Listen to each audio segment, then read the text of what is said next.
Madame l'académicienne, chère Dominique Sénéquier, messieurs les académiciens, mesdames et messieurs les inspecteurs, mesdames et messieurs les proviseurs adjoints, mesdames et messieurs les professeurs, chers élèves, je suis très heureux de vous voir si nombreux et au nom de l'ensemble de l'équipe de l'Académie de Paris comme recteur, de vous accueillir en Sorbonne.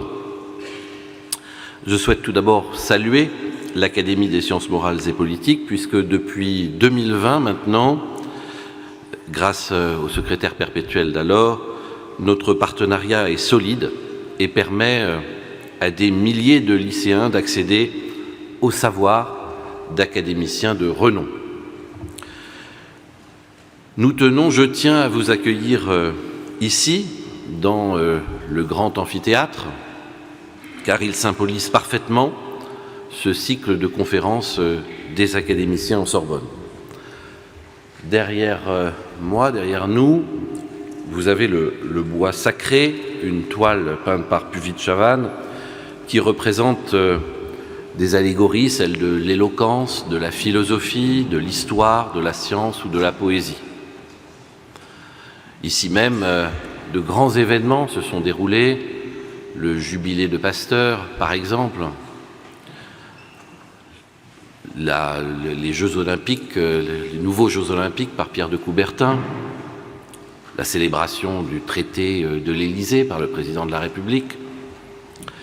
Et nous avons, dans le cadre de ce cycle avec les académiciens, abordé des sujets très variés, avec de grands noms, des neurosciences, de l'histoire, de la géographie, de la politique, de la diplomatie. Et en octobre dernier, nous avons eu le privilège de recevoir le secrétaire perpétuel, Bernard Stirn, un membre du Conseil d'État éminent et un très grand serviteur de l'État durant plus de 40 ans. Aujourd'hui, nous avons l'honneur de recevoir Madame Dominique Sénéquier. C'est une chance, vous vous en apercevrez vite, de pouvoir l'accueillir aujourd'hui. Alors je crois, Madame, que vous êtes d'origine toulonnaise et vous avez fait partie des 7 premières femmes admises à la prestigieuse école polytechnique qui était encore installée alors à 2 pas d'ici, sur la montagne Sainte-Geneviève. C'était, si je peux me permettre de rappeler cette date, en 1972. C'est très loin de vous, mais c'est très près en même temps. Et je ne résiste pas à l'idée de raconter une petite anecdote pour rappeler le contexte d'une époque. Votre professeur de mathématiques de classe prépa vous a écrit, après votre admission, « Trouvez, je cite, « Trouvez injuste que vous ayez été accepté à Polytechnique, car votre camarade, un garçon, aurait dû être reçu à votre place. »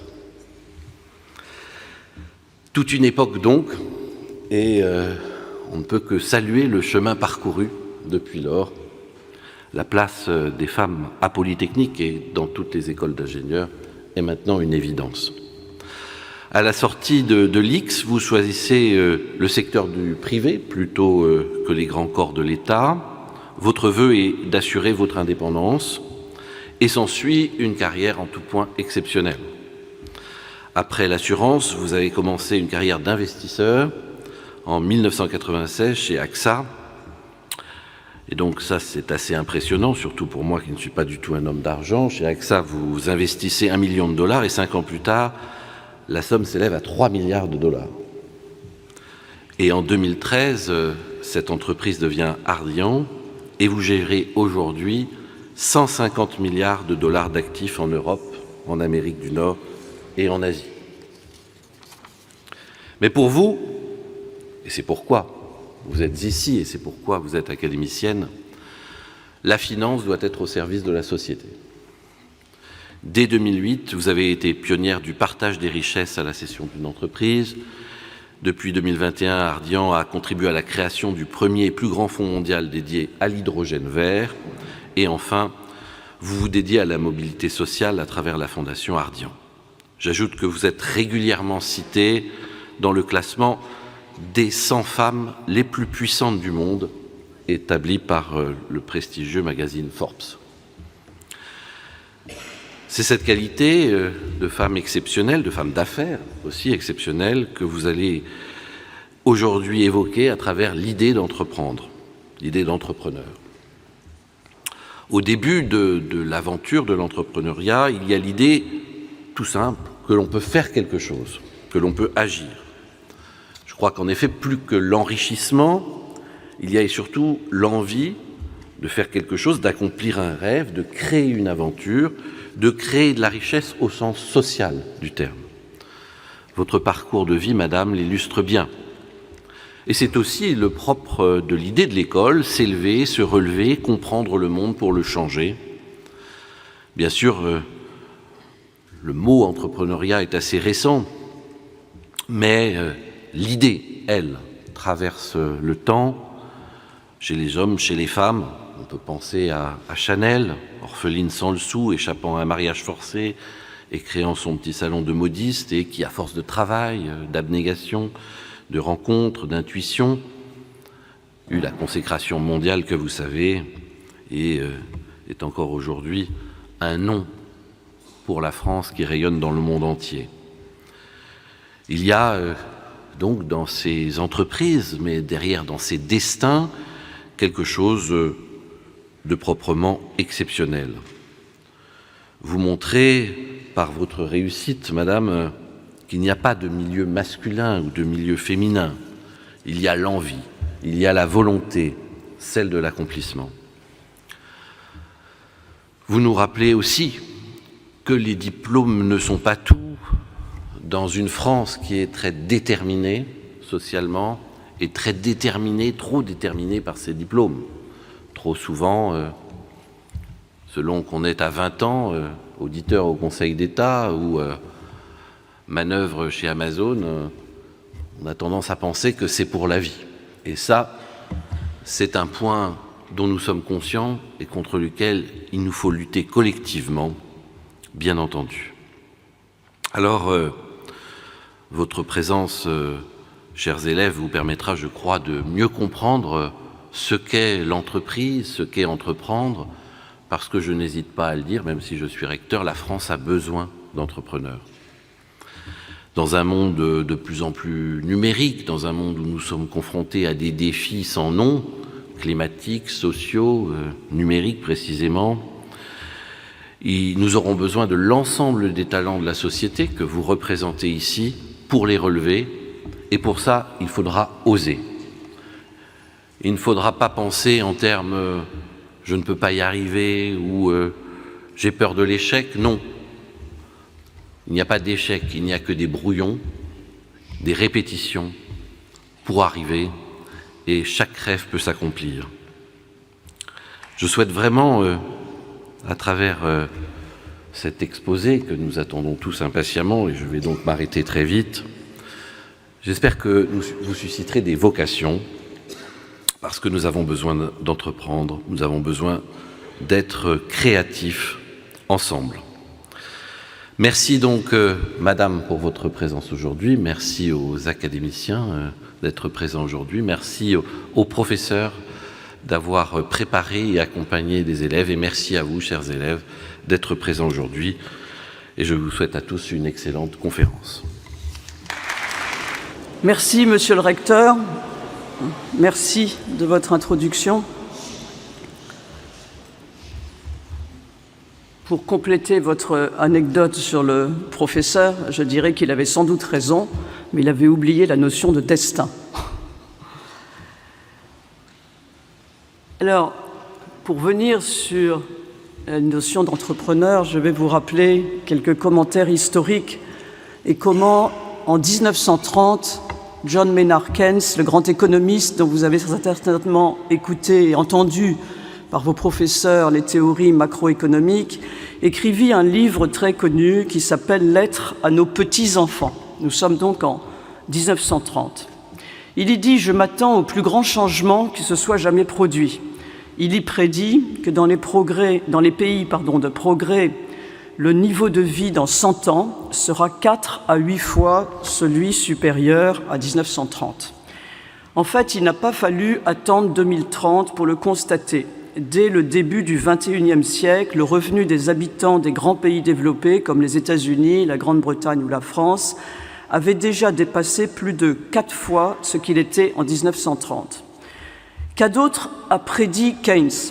Il explique que, sous la pression de la lutte pour la subsistance, l'humanité s'est trouvée contrainte d'adopter des principes pseudo-moraux qui exaltent certains des traits les plus déplaisants de l'être humain en les faisant passer pour les plus hautes vertus. Le désir de monnaie, autrement dit le désir d'argent, et l'intentionnalité, qui est encore plus intéressant, c'est-à-dire la propension à être plus sensible au futur, aux effets lointains qu'aux effets immédiats. Les jugements qu'il formule contre ces comportements sont féroces. Penchant morbide et répugnant, dit-il en parlant du désir d'argent. Il envisage le triomphe de ceux qui savent prendre plaisir aux choses et qui préfèrent le bon à l'utile. Il se focalise plus sur les valeurs de l'activité économique, sur son code éthique ou son système de moralité. En ce sens, Keynes est visionnaire. Il est visionnaire sur les développements récents en matière ESG, vous connaissez très bien le sigle, environnement, social et gouvernance. Alors, pour vous tous, si la fibre entrepreneuriale n'est pas alimentée par le désir d'une réussite pécuniaire, par quoi est-elle motivée? Qu'est-ce qui a amené messieurs Hewlett et Packard, vous avez peut-être tous un petit ordinateur HP, ou un grand d'ailleurs, ou bien monsieur Steve Jobs, ou de nombreux entrepreneurs français du XXe siècle, c'est-à-dire de l'après-Deuxième Guerre mondiale, Pierre Burrell, un très grand monsieur qui est mort déjà il y a quelques années, qui a fondé Plastic Omnium, ou Bernard de Coninck, un groupe que vous connaissez aussi sans doute, qui s'appelle Sommer Alibert et maintenant Tarkett, qui fait des moquettes. Qu'est-ce qui les a poussés finalement à lancer une activité industrielle? Souvent, l'histoire d'un entrepreneur commence par une petite usine, un petit atelier. Et si Joseph Alibert, en 1911, crée une usine de fabrication de semelles en Isère, c'est son gendre Bernard de Coninck qui importe les premières presses à injecter des États-Unis et installe une usine à Grenoble. Dans un premier temps, il fabriquera des pièces plastiques en sous-traitance, par exemple des façades de téléviseurs pour le groupe Thomson. 110 ans après, un siècle, Sommer Alibert, devenu Tarkett, est le numéro 3 mondial des revêtements de sol avec un chiffre d'affaires à 3 milliards d'euros. Qu'est-ce qui a poussé? Je vous donne des noms que sans doute, pour certains, vous ne connaissez pas, vu votre génération. Mais je suis un peu entre les deux, et donc ça me fait plaisir d'évoquer ces gens extraordinaires. Qu'est-ce qui a poussé Isaac Carasso, né en 1874 à Salonique, à créer une entreprise de yaourt qui deviendra Danone, du prénom de son fils Daniel? Danone est le diminutif catalan du prénom Daniel. En Espagne, où finalement la famille avait fui à partir de Salonique, ils étaient partis. Dans son cas, il voulait tout simplement soulager les troubles intestinaux des enfants en fabriquant du lait fermenté, qui est un ingrédient des yaourts, qui était très populaire dans les Balkans d'où il venait. Et il commence par vendre finalement en pharmacie comme un remède. Alors, est-ce que vous connaissez messieurs Hewlett et Packard? Est-ce que vous savez qu'ils ont commencé dans un garage? L'histoire est très connue, à quelques kilomètres de San Francisco. Ils s'appelaient William et David, William Hewlett et David Packard. Ils ont créé ensemble, ils s'appelaient en fait Bill et Dave, ils étaient très amis, et ils ont même joué à pile ou face, le destin, le nom de la société Hewlett-Packard plutôt que Packard-Hewlett. Et ils démarrent par des instruments d'essai et de mesure en 1940, et ce n'est que 26 ans après, vous voyez le temps, la notion du temps, quand vous entreprenez, il faut donner du temps au temps, et ce n'est qu'en 1966 que HP produit son premier ordinateur. Steve Jobs avait deux amis, Wozniak et Ronald Wayne. Il crée Apple en avril 1976, il a à peine 21 ans. C'est très bientôt pour vous. Mais le Macintosh ne naît que 8 ans après, en 1984. Il quitte l'entreprise en désaccord en 85, en développe une autre, et puis Apple, ça ne se passe pas très bien, et il revient en 1997, alors que la société est au bord de la faillite. Mais en fait, c'est dès l'âge de 16 ans, et là on est donc vraiment dans votre tranche d'âge, qu'il commence à bricoler des Blue Box avec son ami Wozniak. Alors, aussi peut-être une notion, souvent, il y a la création en amitié. C'est pas du tout rare que ce soit deux personnes qui s'aiment bien, dont les qualités sont complémentaires, donc vous voyez, vous pouvez le faire à plusieurs, et donc, qui ont envie de créer une entreprise. Alors, pour en revenir à Keynes, on ne peut pas dire tout à fait que l'initiative de Steve Jobs était très morale. Je vais vous expliquer pourquoi. Puisque la Blue Box consistait à fabriquer un appareil, je ne vous dis pas de faire pareil, hein. Blue Box consistait à fabriquer en fait un appareil qui permettait de passer des appels à longue distance de façon entièrement gratuite, en fraudant donc les sociétés de téléphone, et en particulier AT&T.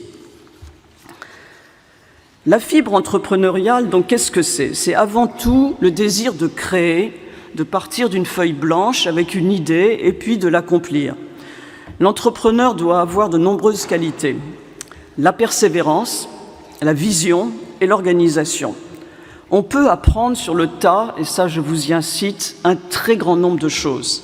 Il faut commencer jeune, faire des stages dans les entreprises, dans des secteurs où vous aurez envie de travailler ou de créer, comme Steve Jobs, je reprends mon exemple, qui a commencé avec un stage chez Hewlett-Packard. Quand on parle d'entreprise, en fait, on parle d'entrepreneurs, d'hommes, de femmes et de rencontres. La dimension humaine est essentielle et, à ma connaissance, à aujourd'hui, l'intelligence artificielle n'a pas encore créé une entreprise. Alors, comment se lance-t-on en France? Quelle forme juridique? Parce que c'est bien beau de vous dire créer, mais comment on fait? Eh bien, vous avez un statut en France qui est un statut extrêmement simple, qui s'appelle le statut d'auto-entrepreneur. Ce statut, il n'y a pas besoin de capital, pas besoin de statut, juste une simple déclaration en ligne. On vous projette en ce moment la méthode qui est extrêmement simple. Il faut un livre de recettes. Quand on dit recettes, vous voyez, c'est vraiment recettes comme dans une épicerie. Et il ne faut pas de compte ni de bilan. Il y a juste une notion de plafond d'activité. Vous avez une limite qui est 188 700 € de vente, ce qui est déjà bien quand on les fait, quand on se lance, et 77 700 si c'est des prestations de services, mais ce qui est aussi un très joli chiffre d'affaires si on se lance dans une activité.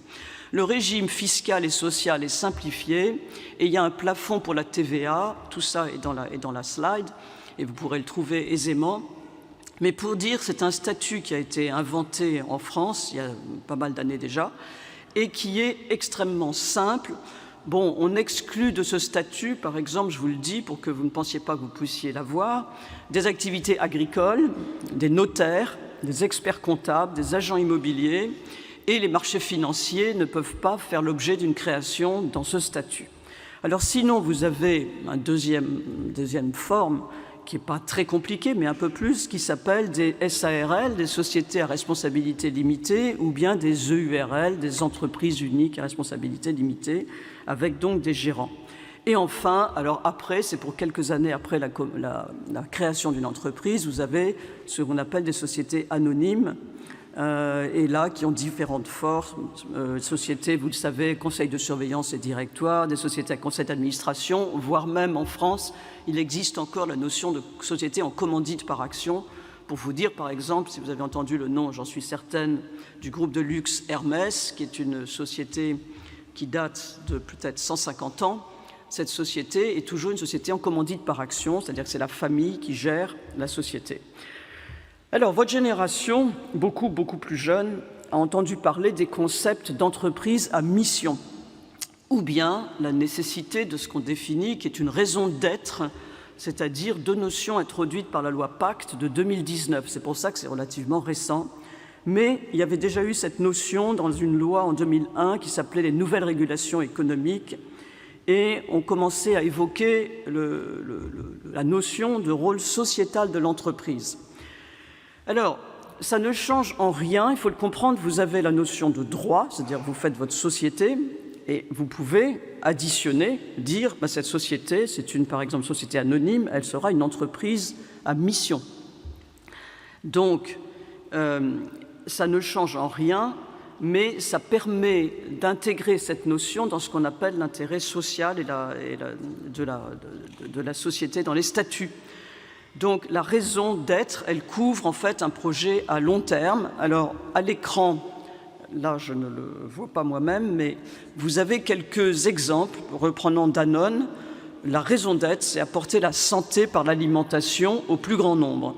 Le Crédit Agricole, agir chaque jour dans l'intérêt de nos clients et de la société. AXA, protéger et agir pour un futur serein.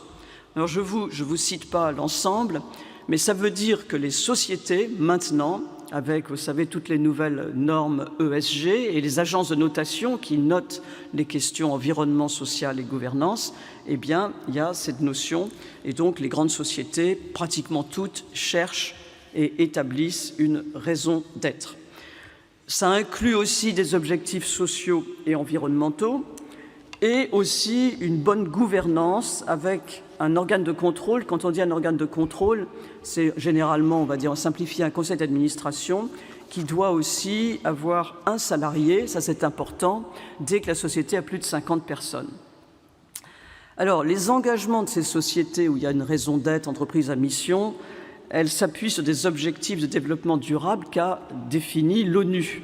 Alors, la mesure des émissions de carbone, de dioxyde de carbone et des engagements de réduction, favoriser le maintien de la biodiversité. Pour vous dire, il y a même des formations au sein des conseils d'administration aujourd'hui sur la biodiversité. Ça inclut aussi, par exemple, pour les grandes sociétés comme Louis Vuitton ou Hermès, toutes ces grandes sociétés de luxe françaises, de recycler, on y va y venir, tous les vêtements, toutes les chaussures. La loi a créé une obligation qui interdit la destruction des stocks. Donc je ne sais pas si vous réalisez ce que ça veut dire, les stocks étant tout ce que vous n'avez pas vendu en fin d'année, que vous avez à l'actif de votre bilan, je vous montrerai comment est composé un bilan, eh bien, vous avez l'interdiction de ça. Vous devez aussi contrôler tous les fournisseurs avec les mêmes standards, y compris, vous le savez, sur l'emploi des jeunes qui est fortement réglementé. Alors, je vais peut-être passer sur les détails de l'entreprise à mission, peut-être pour vous dire qu'aujourd'hui, ces critères ESG sont particulièrement importants et que nous-mêmes, Ardian, qui gérons donc 150 milliards de dollars, avant d'investir dans une entreprise, on fait un audit ESG, on fait ce qu'on appelle un rating, et si on décide, si le rating n'est pas trop mauvais, qu'on décide d'investir, on définit avec le président le plan de progrès pour que les indicateurs soient meilleurs. Donc, tous ces développements ESG, et vous voyez en particulier l'interdiction de détruire les stocks, créent des métiers nouveaux. Et je vous le dis parce que c'est source d'énormément de création. Et elles correspondent aussi, et principalement, je dirais, au souci de votre génération, qui est généralement de sauver la planète, de faire des économies, de recycler les biens, et d'avoir un métier, je sais que c'est une grande demande des jeunes, parce qu'on le constate aussi chez nous, d'avoir un métier qui a du sens. Alors je vous donne, là sur l'écran, vous verrez l'exemple de, je crois, 3 sociétés, et ça, évidemment, ces lois sont sur toute l'Europe. Donc vous verrez que, par exemple, la société allemande Versero s'occupe de recycler du textile. Donc puisqu'on n'a plus le droit de détruire, eh bien il faut trouver que les vestes, les pantalons, les chemises, etc., on les recycle et on arrive à faire, par exemple, d'autres tissus ou bien des couvertures, etc. Et donc c'est des métiers qui deviennent extrêmement importants. Vous avez aussi la société belge qui s'appelle El Sayed, l'entreprise de recyclage en particulier de chaussures usagées. Et donc, de chaussures usagées, mais aussi, je vais vous dire, de chaussures neuves, parce que quand les stocks ne sont pas vendus en fin d'année, eh bien, par exemple, toutes les baskets, même de marque Vuitton ou de marque Hermès, doivent être complètement décortiquées. Mettez les lacets d'un côté, le cuir de l'autre, les semelles de l'autre, et chaque partie est recyclée. Et ça a donné lieu à des créations d'entreprises qui sont aujourd'hui très significatives. Voilà. Donc, vous le voyez, l'entrepreneur du XXIe siècle n'est pas du tout et ne vit pas dans le même monde que celui du XXe siècle. Dans les exemples que je vous ai donnés, M. Burel ou M. De Coninck, en 1945, après la Deuxième Guerre mondiale, n'avaient pas du tout... Ils étaient tous les deux en plus dans des industries liées au plastique, et je peux vous dire que le plastique, ce n'était pas un gros mot en 1945. En 2023, ça l'est beaucoup plus. Donc, il a à prendre en compte dans son projet, vous aurez à prendre en compte dans vos projets d'entrepreneuriat, toutes ces valeurs et engagements sur la lutte contre le réchauffement climatique, les engagements sur la diversité au sein de vos entreprises, et aussi sur une protection sociale exemplaire de vos employés et sur le partage de la valeur entre les actionnaires, les salariés.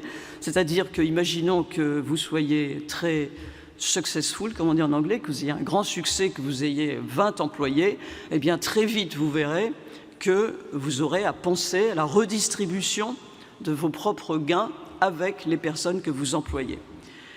Sur le partage de valeurs, quand vous serez entrepreneur, vous découvrirez aussi qu'on a eu un président de la République après la Deuxième Guerre mondiale, De Gaulle, qui a inventé un système extraordinaire qui s'appelle le système d'intéressement et de participation. De Gaulle était un homme qui avait une grande dimension sociale, et ça concerne toutes les entreprises de plus de 50 personnes. Donc ça organise en fait de manière légale un partage des profits entre l'entreprise et les salariés. Macron, notre président actuel, a aussi facilité beaucoup la notion d'action gratuite. Et les actions gratuites sont un outil d'intéressement des salariés qui est absolument extraordinaire, puisqu'on peut émettre 10% d'actions, c'est-à-dire diluer les capitalistes, excusez-moi l'expression, pour donner aux salariés 10% d'actions. Et Macron a même fait quelque chose de mieux, parce qu'avant c'était limité à 10%, et il a dit, ben non, finalement, quand les actions auront été données aux salariés, qui seront vraiment actionnaires, parce que généralement on les donne au début, mais on les acquiert que 4 ans après ou 5 ans après, eh bien il a dit, ben non, ben à ce moment-là, ça devient des actions normales, et on pourra réémettre. Ce qui fait que, si vous voulez, cette notion est très très riche, puisqu'elle permet régulièrement de réémettre des actions pour diluer les grands actionnaires et donner aux salariés. Voilà. Alors, on est bien sûr très loin, je vous l'ai dit et je vous le redis, pour que vous voyez que votre génération va vivre et va travailler dans un contexte différent. Et je dis, on est très loin, par exemple, je vais vous citer un autre exemple, de Louis Renault, qui a inventé la première Renault en 1898, mais qui a eu un destin extrêmement triste, puisqu'en 1944, il a été accusé de collaboration avec les Allemands, il a été arrêté et il est mort en prison. Alors, je vais vous dire un petit peu plus de détails pour vous faire réfléchir à des notions morales sur l'entreprise, et vous verrez que quelquefois il y a des choix déchirants.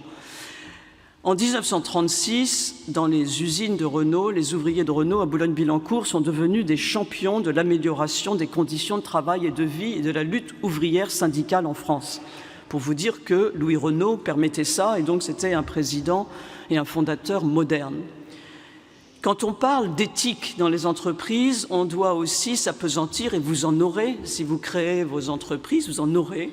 Vous devrez, par exemple, regarder la couleur de l'argent que vous recevez pour vous aider à créer votre entreprise. Vous ne pourrez pas prendre, comme on dit, de la black money, de l'argent qui a été sale, c'est-à-dire qui a été issu d'activités qui sont illégales.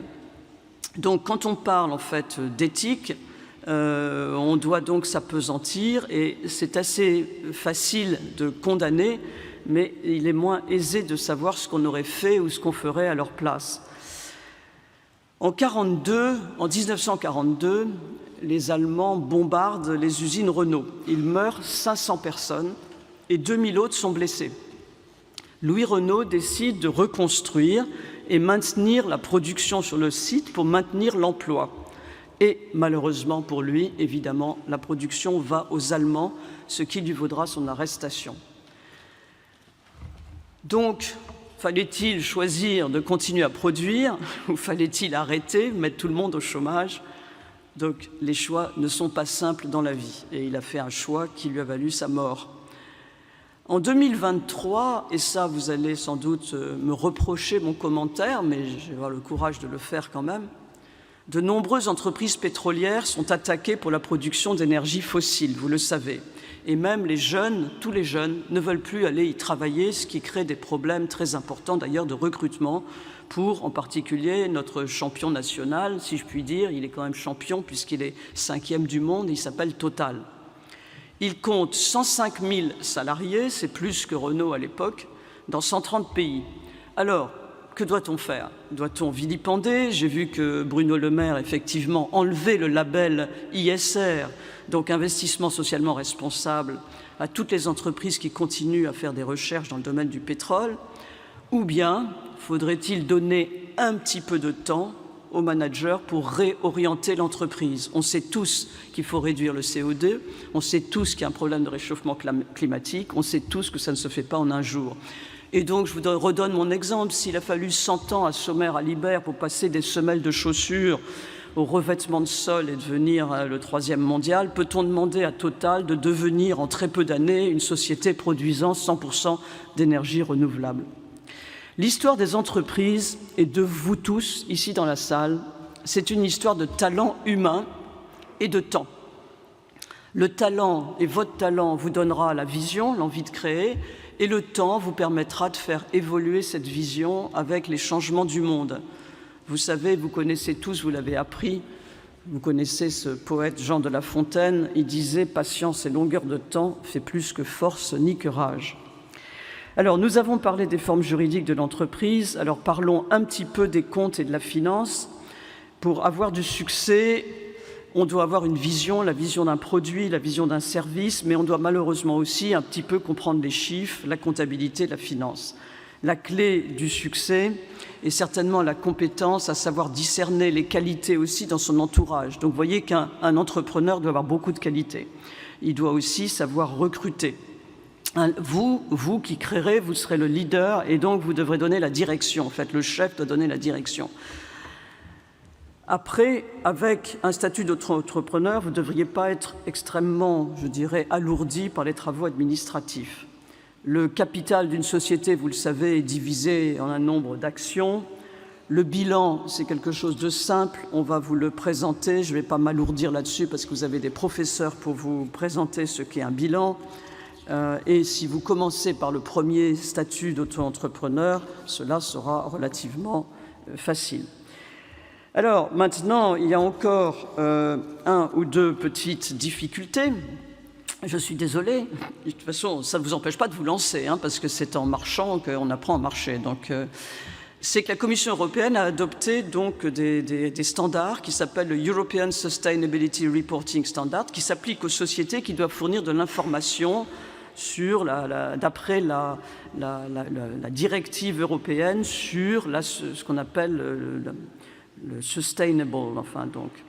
Alors, le nouveau défi est qu'il reste en fait un certain nombre de latitudes aux entreprises pour ce qu'elles doivent faire. Ces normes sont en lien aussi avec ce qu'on appelle les International Sustainability Standard Board, qui est présidé par un Français qui s'appelle Emmanuel Faber, qui est l'ancien président de Danone, qui a toujours été en amont sur ces sociétés à mission et sur le développement durable, ce qu'on appelle chez nous le développement durable. Donc, ça veut dire que si votre société grossit, vous aurez à remplir ces normes. Voilà. Donc, il faut savoir, ce n'est pas pour tout de suite dès la création, parce que ça s'applique à des sociétés d'une certaine taille, mais enfin, c'est quelque chose qui interpelle beaucoup de grandes entreprises, parce que ça peut les pousser aussi à changer leur comptabilité, parce que, par exemple, on vous donne un exemple très simple, les sociétés qui créent, par exemple, qui ont des moteurs thermiques. Vous savez qu'en Chine, ils sont très en avance sur les voitures électriques. À Pékin, pratiquement plus de 50% des voitures sont électriques.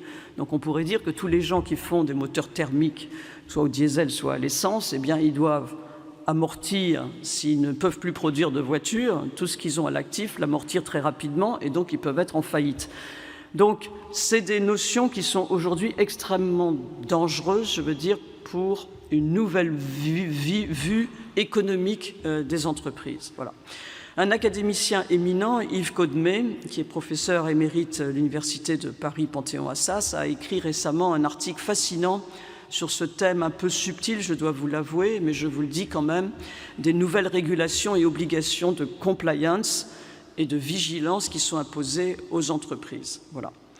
Donc, parce qu'on passe d'un monde, si vous voulez, du droit. Avant, quand on commençait, quand on était jeune, dans les années, je veux dire 50 ou 80, on avait un code civil, un code du droit des sociétés.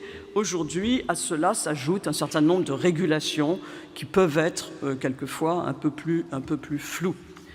Voilà. Donc, vous serez des entrepreneurs du XXIe siècle.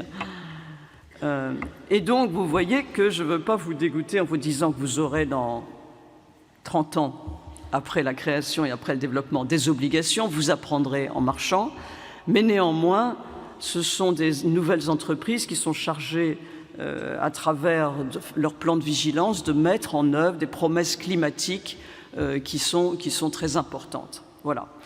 Donc, les qualités requises pour un entrepreneur ne cessent d'augmenter.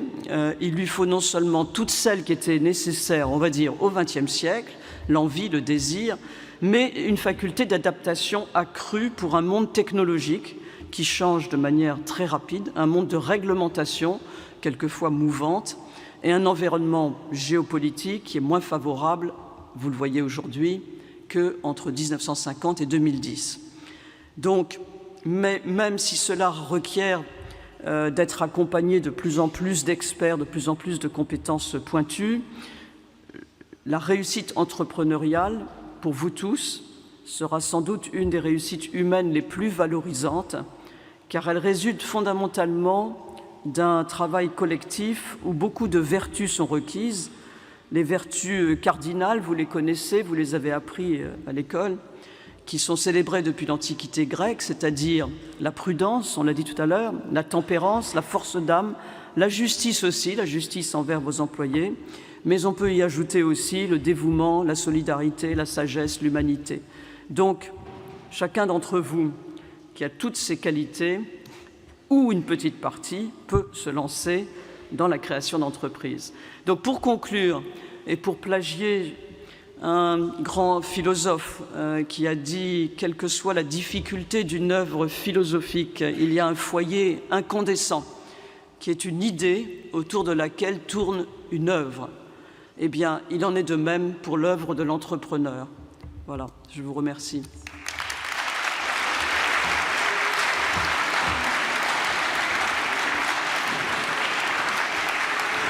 Un produit au début. Un produit, 2 produits 3 ans après, 3 produits 5 ans après, c'est tout.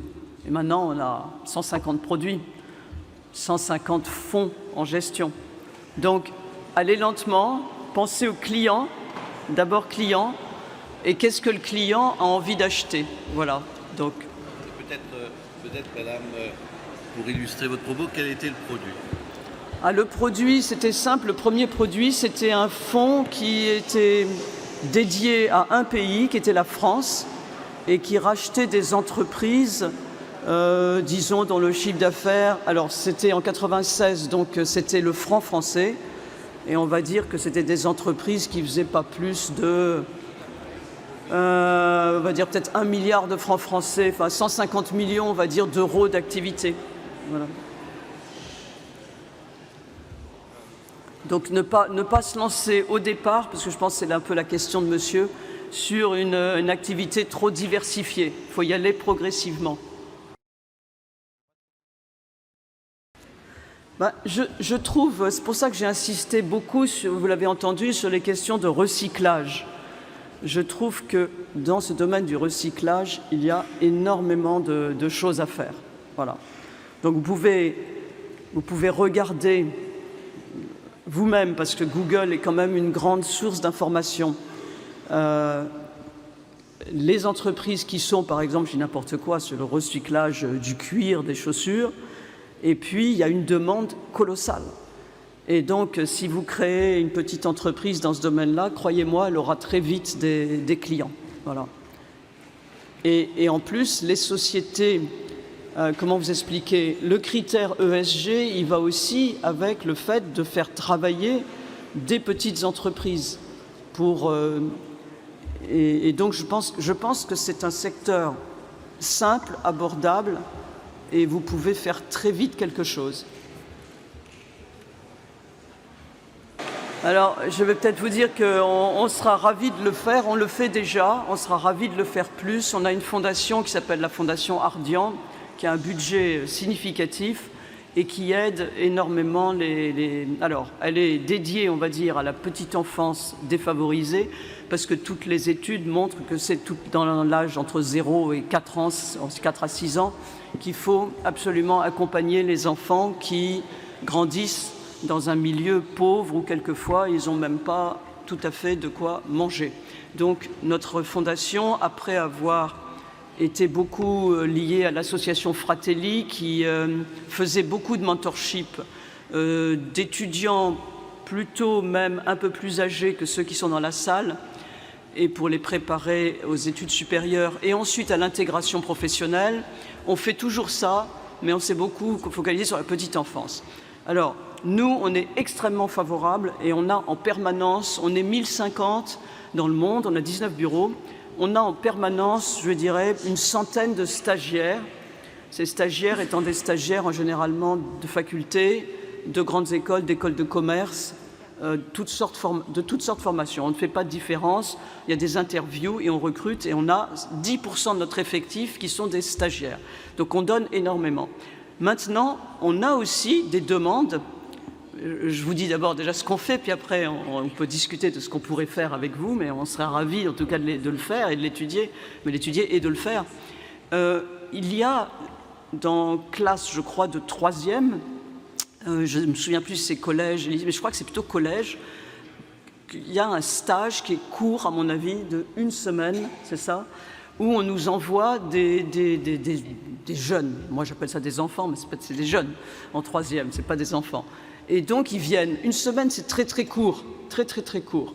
Donc déjà, je vais vous dire, si l'école permettait, alors je ne sais pas si c'est la collège, le lycée, de permettre à un élève 1 mois, mais 1 mois, c'est peut-être long, je ne sais pas, il faudrait discuter. Mais moi, je trouve que le fait de venir dans une entreprise, de voir comment ça marche, de ne pas leur faire peur non plus, parce que finalement, je vous l'ai dit, tout ça, c'est des hommes, des femmes. L'intelligence artificielle, il faut la remettre là où elle est, c'est-à-dire que ça améliore les process, ça fait qu'on fait plus vite certaines choses qui sont dans le domaine technico-industriel, mais ça ne va pas remplacer les hommes, en tout cas pas demain matin, ça va remplacer certains métiers qui sont des métiers extrêmement répétitifs. Voilà. Donc, on est prêt à accueillir chez nous, mais si on doit aussi aller dans les lycées, vous savez, on a en permanence, je crois, non seulement on a 100 stagiaires, mais chez nous, on a 100 mentors, c'est-à-dire 100 de nos salariés qui coachent des jeunes. Donc, si vous voulez, on peut très bien aller dans un lycée, chez vous, choisirez avec vous, je ne sais pas, 10 élèves de la classe et les coacher pour leurs études, pour tout. Ça, on serait ravis de le faire. Voilà. Donc, on est très désireux parce qu'on trouve que tout ça est très, très important pour donner aux jeunes, d'abord, moins de peur sur l'intégration dans des entreprises et leur montrer que tout est possible, puisque tout est possible, à cet âge-là, tout est possible.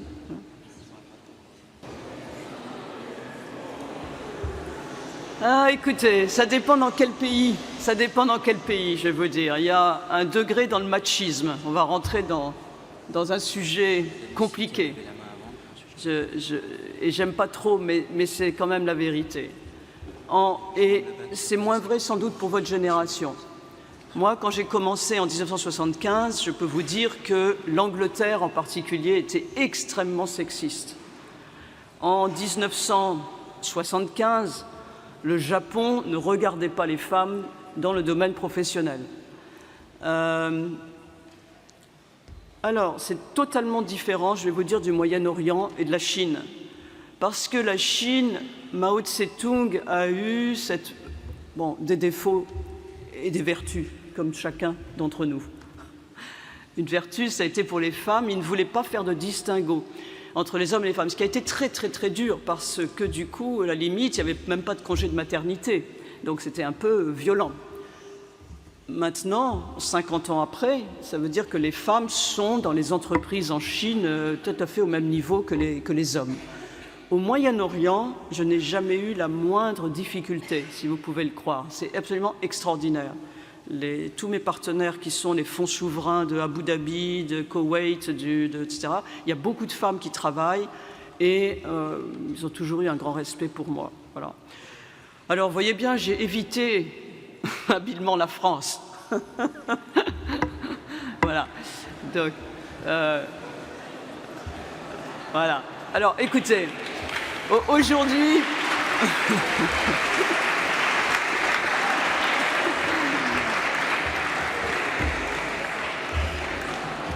Mon professeur, je vous dis, il avait raison. Et mon voisin de table, qui était mon ami, était meilleur que moi. Mais bon, ça m'a touché, la phrase m'a touché. Mais bon, je lui en veux pas, parce que moi, j'ai une notion du destin beaucoup plus haute. Il y a beaucoup de choses qui sont aussi inscrites. On peut pas... Moi, je voulais être professeur de mathématiques, vous voyez. Je serais ravi de vous enseigner des mathématiques, même encore aujourd'hui. Mais bon, le destin, un peu, ma voix, à cause de cette ouverture de Polytechnique, a décidé autrement. Voilà. Alors la France, quand même, il faut que j'ai le courage de dire, ça a beaucoup changé. Voilà, je vais faire un compliment entre ce que c'était en 75, je vais vous dire, même en 72, quand on est rentré à l'école polytechnique, les militaires n'avaient rien prévu. Ils pensaient qu'il n'y aurait aucune femme qui serait reçue. Donc ce n'était pas une vision de la femme très positive. Donc on est resté en survêtement parce qu'il n'y avait pas d'uniforme de polytechnicienne. Voilà, on nous a mis à l'infirmerie parce qu'il n'y avait pas de chambre. Bon, donc tout ça, si vous voulez, ça fait partie de mes souvenirs, comme quoi il n'y avait pas une vue de la femme à peu près égalitaire avec celle que certaines personnes avaient des hommes. Mais ça a beaucoup changé. Aujourd'hui, moi, mon passé, c'est pas très important. Pour vous toutes qui sont dans la salle, je pense qu'il n'y aura aucun handicap à faire la même carrière, à créer autant d'entreprises. Il faut savoir, j'ai eu le chiffre, je trouve que c'est déjà pas mal, il paraît qu'un tiers quand même des entreprises créées sont créées par des femmes. Ça m'a même étonnée, tellement je trouvais ça, on m'a dit c'est pas assez. Je dis oui, mais c'est déjà pas mal. Voilà. Donc c'est un énorme progrès en France en ce moment. Voilà. Et c'est tout, merci. Ah mais bien sûr. Alors écoutez, je préfère vous en citer une. Et très bien. Et d'ailleurs, pour la question que monsieur m'a posée tout à l'heure, j'ajoute quand même si malheureusement, vous avez vu dans l'auto-entrepreneur, vous ne pouvez pas faire de service à la personne. Enfin, une SARL, c'est pas grand-chose à faire, je vous dis. Parce que le service à la personne est tout à fait... enfin, il y a des demandes énormes, vous le savez. Vous avez suivi la crise des EHPAD. Vous voyez bien que tant qu'on peut garder des personnes âgées chez soi, c'est beaucoup mieux. Donc, pour en revenir à ce que dit monsieur, nous avons une entreprise à laquelle nous tenons énormément, qui s'appelle Santé et Compagnie, qui a été créée par monsieur Larbi Hamidi, qui est un Algérien d'origine, qui est né en banlieue dans un milieu extrêmement défavorisé et qui a créé une de nos sociétés dont on est le plus fier, qui est extrêmement performante, qui travaille maintenant, je vais vous dire, même avec des hôpitaux. Donc c'est une société qui fait un peu, on va dire, ce qu'on appelle de l'hospitalisation à domicile, mais pour l'instant, c'est encore assez réglementé en France. Donc l'hospitalisation à domicile, vous savez qu'il faut une sorte de tampon des hôpitaux publics, mais tout ça est en train d'évoluer. Il offre, si vous voulez, d'abord tous les respirateurs, il fait des dialyses à domicile et il permet aussi que quelqu'un sorte plus vite de l'hôpital et il aménage la maison comme si c'était un petit peu l'hôpital, voilà, avec des produits sophistiqués, avec un lit médicalisé s'il le faut. Et comme vous le savez, les séjours à l'hôpital coûtent beaucoup cher à la sécurité sociale. En fait, c'est très important cette collaboration avec ce genre d'entreprise pour sortir plus vite les gens de l'hôpital. D'abord, ils descendent moins vite parce que quand vous mettez des gens âgés à l'hôpital, en général, ils vont plus vite vers le bas. Et donc, c'est très important. Voilà. Donc, on est très, très fiers. Et c'est une société et un monsieur pour lequel j'ai le plus immense respect. Voilà. On en a d'autres, mais je pourrais pas vous citer toutes. Voilà. Non, pas du tout. Quand vous créez une entreprise, vous avez une page blanche et vous n'êtes pas... sauf si demain matin, vous dites je vais créer une entreprise dans le domaine des semi-conducteurs. Là, vous allez peut-être tout de suite être dans des problèmes entre la Chine, l'Europe, les États-Unis, mais enfin, c'est pas par là que vous allez commencer. Donc, le problème de la mondialisation ou la déglobalisation n'est pas présent pour la création d'entreprises. Il ne faut pas vous soucier de ça. Il faut vous soucier de dans quel secteur, la question que m'a posée monsieur, dans quel secteur, et peut-être avec quel ami, comme ça on est deux, c'est toujours plus agréable que d'être tout seul, et quel produit, voilà, et quel client avant tout. Ah, c'est une bonne question. Écoutez, alors, je vais vous répondre. Je ne sais pas répondre sur le plan légal. Par contre, je connais des personnes de cet âge-là qui ont fait une entreprise sur le net, sur le web. Par exemple, j'avais un jeune voisin qui était un peu dynamique à l'âge de 15 ans, était très très très fort sur les jeux vidéo, et donc il aidait des gens plus âgés, mais sur le net, personne ne savait son âge, à utiliser ces jeux. Voilà. Et alors, il avait pas le droit, je crois, à l'époque, alors je ne sais pas si c'est maintenant, mais c'était déjà il y a 10 ans, je ne sais pas, je crois qu'il n'avait pas eu le droit d'ouvrir un compte bancaire. Et donc un jour, sa mère m'avait raconté qu'il était arrivé chez elle et qu'il lui disait écoute, j'ai des clients, et donc est-ce que tu pourrais ouvrir un compte sur lequel je pourrais verser les revenus? Donc à mon avis, sur le web, on peut faire beaucoup de choses, même quand on a 15 ou 16 ans. Voilà. Je pense qu'on peut donner des services, oui. Alors maintenant, la légalité, faudrait que je vérifie. Ce qui est important, c'est la croissance des marchés, d'accord? Si vous me disiez demain matin, je veux faire une entreprise dans le domaine, je reprends mon exemple des moteurs thermiques, je vous déconseillerais formellement, parce que justement, tout va plutôt vers la voiture électrique. Donc, en fait, si vous êtes dans un secteur en forte croissance, même s'il y a de la concurrence, vous pouvez très bien ouvrir une nouvelle entreprise. Il y a de la concurrence déjà dans les sociétés qui font du recyclage de vêtements, mais ce n'est pas pour ça, puisque c'est des volumes qui ne font que croître, vous pouvez ouvrir. Donc je pense que c'est plutôt la tendance globale du marché, si c'est à 25% de croissance, 30% de croissance, voire 100% de croissance, vous pouvez trouver votre place. Voilà. Je vais vous dire, je reprends la phrase de Keynes que je vous ai citée au début, quand il dit les deux plus hauts défauts de l'humanité, c'est l'intentionnalité, c'est-à-dire la proportion à être plus sensible aux futurs lointains qu'aux effets immédiats. D'accord ? Nous n'avons jamais, depuis 27 ans que nous sommes créés, nous n'avons jamais dit « nous voulons être le leader français avec 150 milliards », ce qui est beaucoup plus gros que le numéro 2 français qui n'a que 25 milliards. Nous avons fait chaque jour le mieux de ce qu'on pouvait faire. Voilà. Donc moi, j'adore la phrase de Keynes, parce qu'il ne faut pas, vous le voyez bien avec les événements géopolitiques dans le monde, comment voulez-vous projeter des choses à 10 ans, à 15 ans? D'accord? Déjà, bien se conduire tous les jours, ne pas faire de mal autour de soi, et être concentré pour faire bien ce qu'on fait, c'est déjà quelque chose d'extraordinaire. Et en général, ça progresse. Mais on n'a pas, même si on se dit qu'on a, ce que je vous disais du leader, une direction, il ne faut pas que cette direction, disons, empêche vraiment la concentration sur le mieux au quotidien. Parce que tout change tout le temps. Vous êtes dans un environnement qui nécessite une grande capacité d'adaptation.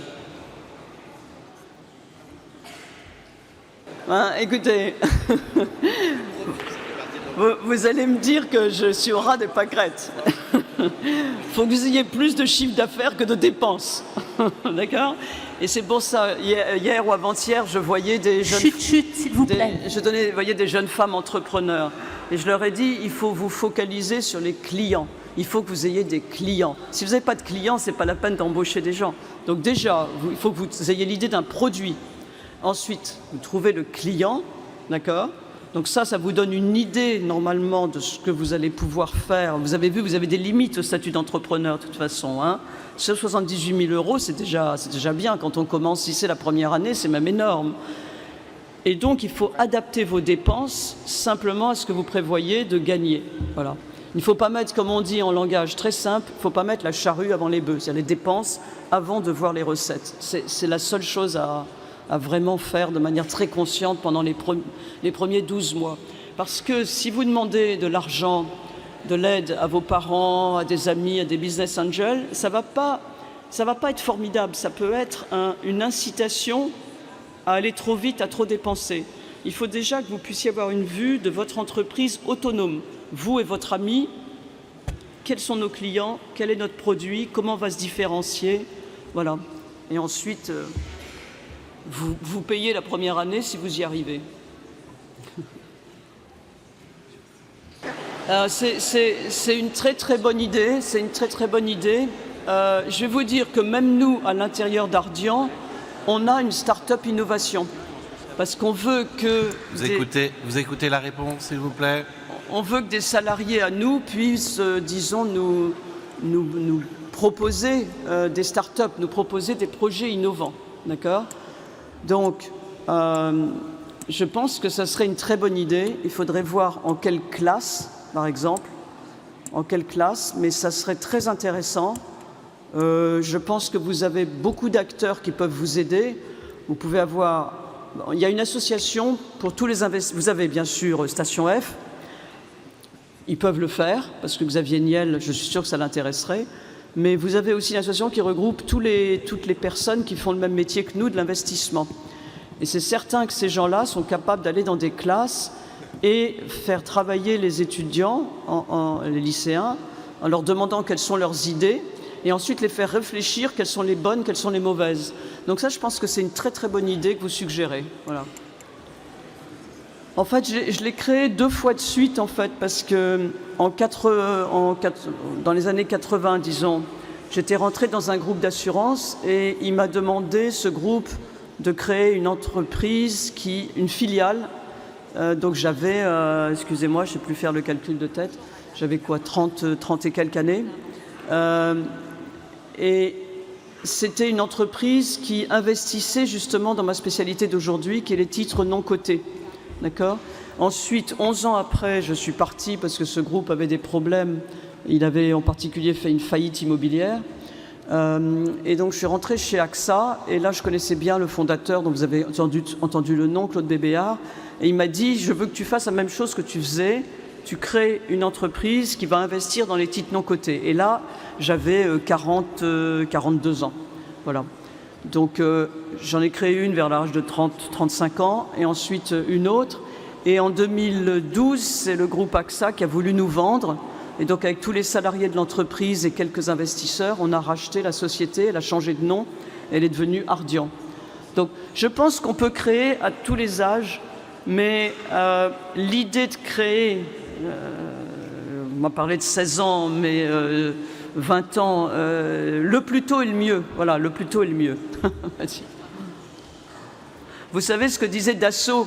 Il y avait Marcel Dassault, pour lequel j'ai une immense estime, qui a fait tous ces avions, qui a fait le groupe Dassault. Il embauchait toujours des gens très très jeunes. Et alors un jour, il y a quelqu'un qui lui dit, mais enfin quand même, pourquoi tu embauches des gens que très très très jeunes? Il a dit, parce qu'après, ils en savent trop. Vous voyez, c'est-à-dire qu'en fait, quand vous commencez à travailler quelque part pendant jusqu'à 35 ou 40 ans, ben vous commencez à avoir la culture de l'endroit où vous êtes. Vous voyez? Et donc, c'est plus difficile, c'est plus facile de faire votre propre culture quand vous avez 18 ans, de la bâtir avec votre entreprise. Elle sera à votre image. Et ça, c'est important. Il y a une âme de l'entreprise, c'est un peu l'âme du fondateur. C'est pour ça que je vous ai cité tous ces exemples au début. C'est pas pour le plaisir de citer des noms, d'accord? C'est-à-dire que M. Packard, M. Steve Jobs, tout ça, ce sont des âmes de l'entreprise. Oui, alors là, oui. Ouh là là, là c'est très technique la question, hein. C'est une question de professeur, là. Bon. Alors, La crise de 2009, je peux vous en parler très longuement, mais je vais essayer d'être très concise. C'est une crise qui reste dans l'histoire. Elle s'appelle d'ailleurs la grande crise financière, 2007 à 2009. Elle était inspirée par ce qu'on a appelé les subprimes, c'est-à-dire des crédits qui avaient été faits à des populations très défavorisées, qui n'étaient pas des crédits qui étaient un cadeau, puisque au début, les personnes, en particulier les Américains pauvres, ne payaient pas grand-chose, et puis les annuités montaient. D'accord ? La finance mondiale est quand même une drôle de chose, si vous voulez. C'est-à-dire qu'il n'y a pas de déglobalisation, il y a une globalisation de la finance mondiale. Il faut bien comprendre que l'argent, c'est quelque chose de volatile. Soit vous avez un billet et vous pouvez acheter des fruits, mais si c'est des instruments, ce qu'on appelle des instruments financiers, les instruments financiers se vendent dans le monde entier. Donc ces instruments financiers qui s'appelaient des subprimes... Restez concentrés, s'il vous plaît. Oui, c'est un peu compliqué la question. Donc, ces instruments financiers, ils étaient vendus dans le monde entier. C'était des instruments financiers, je vais les appeler pourris, en fait de mauvaise qualité. Et donc ils étaient dans toutes les SICAV monétaires. Donc vous voyez, le SICAV monétaire, vous savez ce que c'est, vous en avez au Crédit Agricole, dans toutes les banques. Et donc, dès que cet instrument financier a fait faillite, toutes les SICAV monétaires ont commencé, alors que normalement les SICAV monétaires devaient garder à peu près le nominal et plus un petit intérêt, ils ont commencé à sombrer. Et donc, nous, ce qu'on a fait, si vous voulez, notre métier, c'est d'investir dans des entreprises. Mais comme on avait du cash, on a été obligé de regarder ce marché, ce qu'on appelait des subprimes. Et donc, on a découvert un pan entier, moi, je n'étais pas spécialiste de ça, de la finance, qui était, on va dire, extrêmement, douteux, d'accord ? Et donc, on a réagi de manière très, très, très rapide pour sortir de toutes ces SICAV monétaires avant que le marché soit refermé. Donc oui, les crises demandent une très grande réactivité, de prendre des décisions très rapides. Voilà, ça c'est la crise de 2009. En 2020, pour le Covid, eh bien oui, on a été obligé de réagir très vite puisqu'on a été obligé d'équiper toutes nos 1050 personnes d'ordinateurs à domicile, puisque tous n'avaient pas un ordinateur à domicile. Et on a continué à travailler énormément, même plus que d'habitude, pour regarder tous les risques qu'on pouvait avoir dans nos entreprises, parce que je vous le signale, que certaines entreprises avaient 0 de chiffre d'affaires. Vous ne pouvez plus vendre rien du tout. Donc quand vous avez des entreprises au 0 de chiffre d'affaires, c'est ce que je disais à monsieur, elles peuvent vite partir en faillite. Voilà. Donc dans les deux crises, ça a été pas du tout une réduction de notre travail, mais au contraire un accroissement sensible. Voilà. Bon, en 1996, il n'y avait pas énormément de création d'entreprises dans ce domaine-là. On n'est pas non plus un marché, si vous voulez, où il y a des centaines d'entreprises. Donc, on n'avait pas tellement besoin de se démarquer. Et deuxièmement, comme je vous l'ai dit, cette entreprise a été créée au sein du groupe AXA. Et donc, on avait la marque AXA, qui était un plus et un moins. Parce que quand vous avez une marque très forte, ça tue le métier que vous faites. D'accord ? C'est comme Danone, par exemple. Danone est une marque très, très forte. Donc, les Danone, c'est des yaourts, c'est des biscuits, mais finalement, les gens, OK, ils achètent des yaourts, mais c'est Danone. Et AXA, c'était tellement vrai que je pense d'ailleurs que c'est une des raisons pour lesquelles ils nous ont vendus, c'est-à-dire private equity, qui est capital investissement. Ça n'était pas leur métier de cœur. Leur métier de cœur, c'est l'assurance. Et donc, finalement, on faisait un métier où, si vous voulez, on prenait une participation dans le club Méditerranée, on achetait les mayonnaises Benedicta. Et finalement, je pense que le président, il se dit quand même, sur ce truc-là, c'est pas mon métier à moi. Voilà. Donc, le choix de la marque est très important. Si vous créez une société, c'est certain qu'il ne faut pas prendre un nom comme ça au hasard. Il faut peut-être, vous avez des amis certainement qui seront dans ce domaine-là, des amis de collège ou de lycée qui vont faire des études de marketing. Il faut leur demander conseil, comme le logo. C'est des choses très importantes, c'est une question importante que vous posez. C'est juste une question de coût, c'est ce que je vous ai expliqué. Il faut d'abord, il ne faut pas raisonner, comment dire, il faut raisonner au ras de terre. Il faut raisonner avec les pieds dans la terre, dans le sol, terrien. Choisir un client, vous n'allez pas choisir 3-4 clients, vous voyez ce que je veux dire. Et donc, il ne faut pas rendre la situation trop complexe dès le départ. Quand vous aurez ou alors vous allez vous installer en Italie, en Allemagne, où vous voulez, ou en Espagne, et vous créez votre entreprise. Il vaut mieux avoir une proximité du client. Moi, mes premiers clients, ils étaient français. Donc, si vous voulez, c'est pas pareil maintenant. Mais il ne faut pas rendre votre marche trop difficile à gravir. Il faut donc commencer par un pays.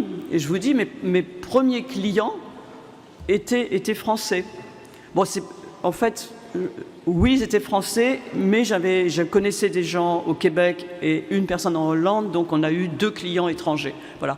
Mais pour vos produits, essayez de trouver d'abord des clients français. Voilà.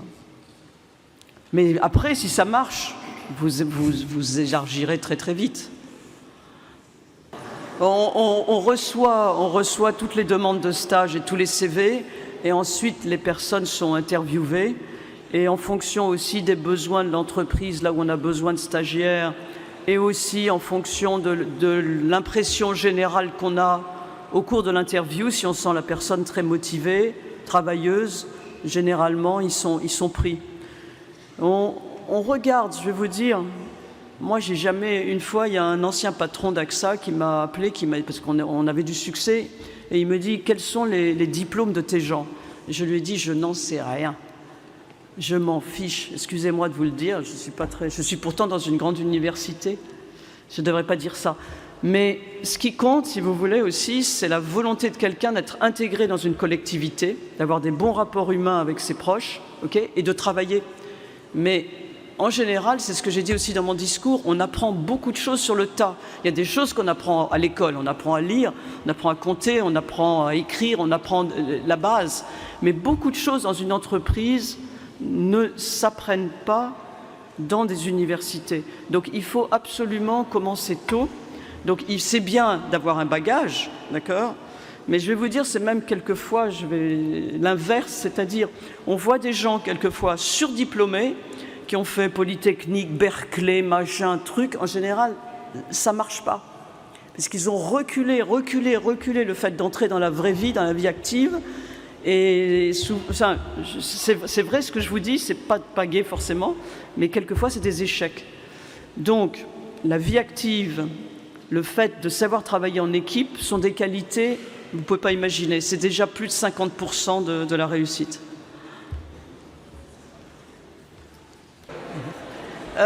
Alors, dans mon exposé, je vous ai dit que le statut d'auto-entrepreneur, et j'ai bien insisté là-dessus, requiert 0. Donc c'est quand même agréable. Vous allez sur le net et vous créez votre entreprise, vous mettez 0. D'accord ? Donc si vous avez déjà un ordinateur aujourd'hui, vous pouvez même utiliser votre ordinateur, vous n'avez même pas besoin d'acheter quoi que ce soit. Je vous le répète, 0 d'investissement, c'est faisable. Mais il faut trouver un client, un premier client, avec un produit. Donc, ne sous-estimez pas l'importance de votre démarche commerciale. Une entreprise qui marche, c'est une entreprise qui a des bons commerciaux, des gens qui vendent, qui comprennent l'importance d'un client. L'argent n'est pas roi. Je vais reprendre la phrase de Keynes, ne faites pas le veau d'or, l'argent n'est pas roi dans le monde. Ce qui est roi, c'est le talent. Voilà, je suis très contente de finir là-dessus.